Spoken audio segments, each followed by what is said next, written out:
Greetings, folks. John Grace, President, Investors Advantage, and the Money Doctor is in. If you'll look at the screen, we have a stock photo of a gentleman who represents a guy right outside of our office, right on the 101 and Westlake Boulevard off-ramp, where he is there periodically with his placard saying, "My goal is to raise $240 today."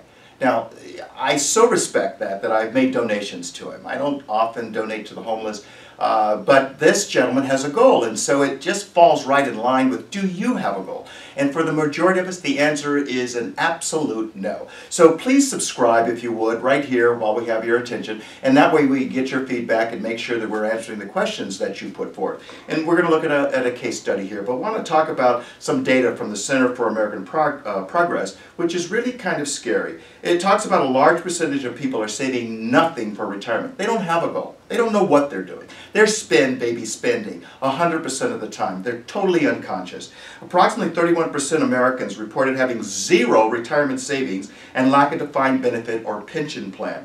Among respondents nearest to retirement ages 55 to 64, the share that reported having no savings was 19%, or approximately 1 out of every 5 near retirement households. Those are scary numbers. And here's this one. One reason is the lack of access to workplace retirement plans. As of 2014, only 65% of private sector workers had access to a retirement plan through their jobs. What's more frightening, only 48% of those who have access participate in the plan they have access to, according to the report. So we're going to ask you to look to see you have access to a retirement plan, and no matter whether or not that answer is yes or no, find one and participate. So now let's look at an example, but let's look at some of the compliance issues that we have to go through first. So we're going to look at a hypothetical illustration here, and this example is for illustration purposes only. Actual results will vary. Investment decisions should be based on an individual's goals, time horizon, and tolerance for risk. This analysis is prepared for informational purposes only and should not be construed as a recommendation. We're going to make some assumptions as far as the calculations. These calculations are compounded, in this case at the rate of 8%. You may never see 8%. You might average 8%, but what are your assumptions to work with? Now, the earnings are compounded and reinvested and do not take into account consideration of any tax implications and their effect on the investment. The illustration is not indicative of any specific investment, and actual results will vary. So it's kind of like us driving to Vegas or San Francisco. How long are we expecting to take?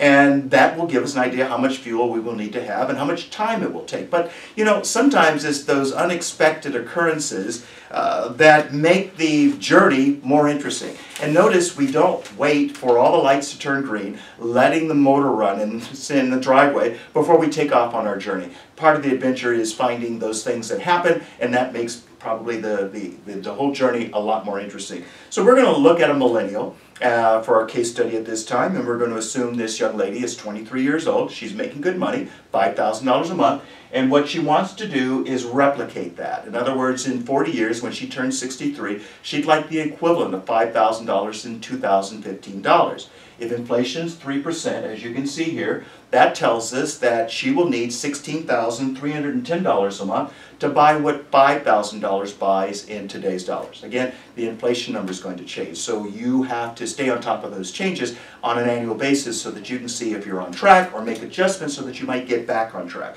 We're going to assume that she's going to have income from Social Security of $1,000. So that means she's got a shortfall of $15,310, so that becomes the goal.